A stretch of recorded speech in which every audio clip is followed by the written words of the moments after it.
Good afternoon, everybody. Uneducated Economist here. So, a lot of people have asked me, what do you think is going to take place over the next 6 months to a year? And this has always been a very difficult question to try and answer, especially when it comes to, predicting the economy, because there's so many circumstances that could change that it would change your outlook completely. And nobody knows what circumstances are going to be taking place over the next 6 months to a year. So if you're trying to predict what is going to occur a year from now in the economy, it's just a wild guess, right? You can take the information that you have today and you can take the experiences that you have gone through and try to come up with a good prediction of what's going to happen, but really it's just a wild guess. Now, when it comes to what the Federal Reserve has stated that they plan on doing coming into the future, well then, if you take some of their information, you can kind of predict some of the things that you're probably going to experience. When you have higher interest rates, the pain that people will feel is going to increase. That's pretty easy to predict, right? Higher interest rates, loans become difficult to acquire, become difficult to pay. All of a sudden you have less commerce taking place, you have less employment, you have less everything happening out there if you have the interest rates rising. The only problem with the interest rates rising is that it's not harmful for everybody. There are people out there who are savers. Believe it or not, they actually save their money. And when you have higher interest rates, those people love that environment. But there are so few savers out there that it really doesn't benefit anybody within the economy to have higher interest rates.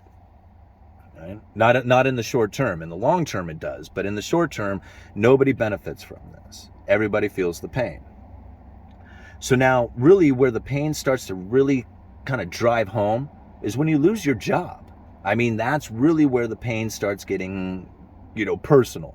It's because if you do not have some sort of gainful employment, everything starts to fall apart after that, especially if you live paycheck to paycheck, like most Americans do. So now here we are, we're going into the future, we're going to have higher interest rates, and that is going to put a burden on the consumer. If you put a burden on the consumer, you're going to have less commerce. If you have less transactions, that's money velocity. That slows down, you're going to have economic pain from that. This is what we're going to experience coming into the next 6 months to a year, is economic pain due to a slowdown due to the fact that the Federal Reserve is raising the interest rates. It's not that hard to predict. The most painful part of that is that employment part, the jobs. People right now are so accustomed to being able to just go out there and get whatever job they want that there is no difficulty in finding employment.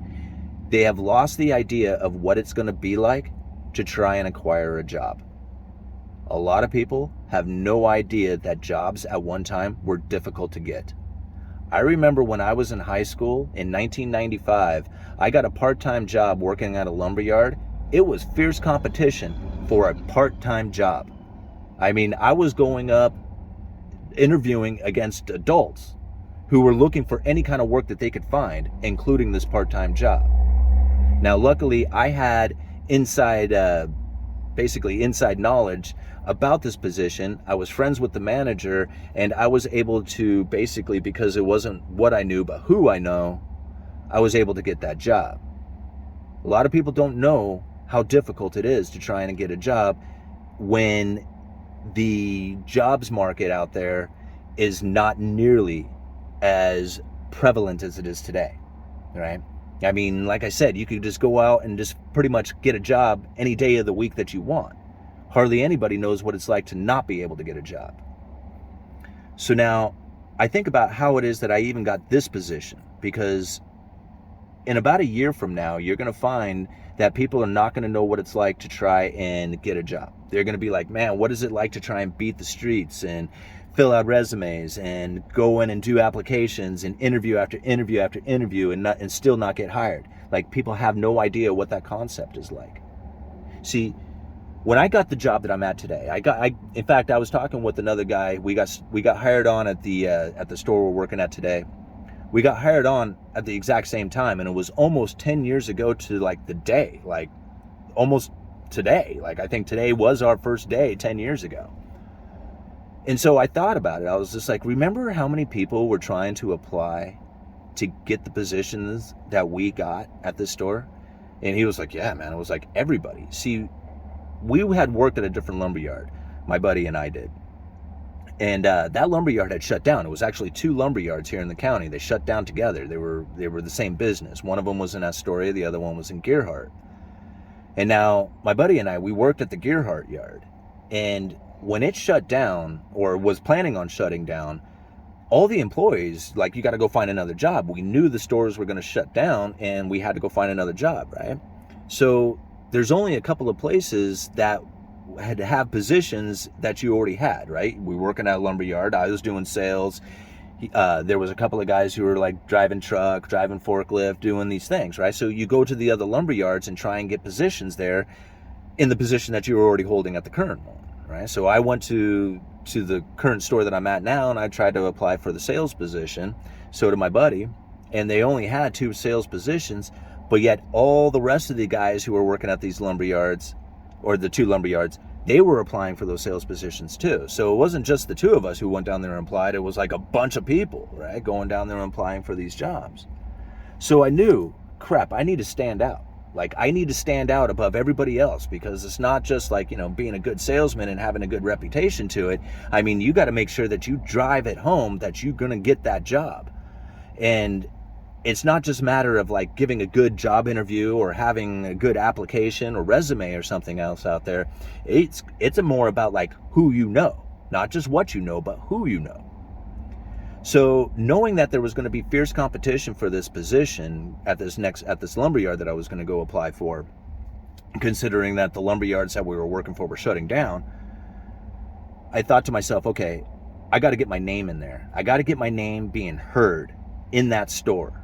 So what I did is I talked to some of my good customers, some of them that I had worked with, and had a good relationship with. I said, hey man, do me a favor. When you're calling up looking for pricing, call down to that lumberyard and drop my name. Just ask for me, even though I'm not working there yet. Just call down there and just ask for me. And when they say no, we don't have him working for us, just say, okay, that's cool, and just get the prices from him. But drop my name regularly, right? And so I had like, I don't know, maybe a dozen guys do this, call down there and ask for me, even though I wasn't working there. And then I had some of the vendors, like these are the guys that, you buy products from to sell in your store. I talked to some of those vendors and I said, hey, when you go down there to talk to those guys, because they do their weekly trips to all the different lumberyards. I said, when you go down there to talk to those guys, drop my name. Just say, hey, I was down there talking with Simon, and just drop my name. That's all I want you to do. Don't say anything else. Don't brag me up. Don't do anything else. Just drop my name. So here I had customers asking for me down at that lumberyard, and I had the vendors dropping my name. So when I went down there to apply, they were already had my name, my face, everything was already in their heads when I went down there to apply. And when I went down there to apply, I just nailed the interview. I made sure that I went in there with, a good attitude. I made sure to be authentic. I was, I spoke from the heart. I didn't try to, pretend that I was something that I wasn't. I just gave it straightforward, and I got that position. Now, to think about like how many people went down to try and apply for that and what I needed to do in order to get that job, most people don't have that mindset at all. Like, they do not even care about their job and whether or not they get it. Like, if they get it, cool. If not, no big deal. There's other jobs around. That's going to change, right?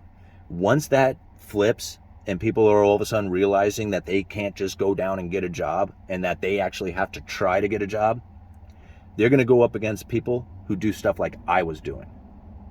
Okay? It's not just a matter of filling out the resume and the applications and doing a good interview. It's about who you know, not just necessarily what you know. All right. Uneducated economist. You guys let me know. I'll leave a bunch of links down in the description for you guys.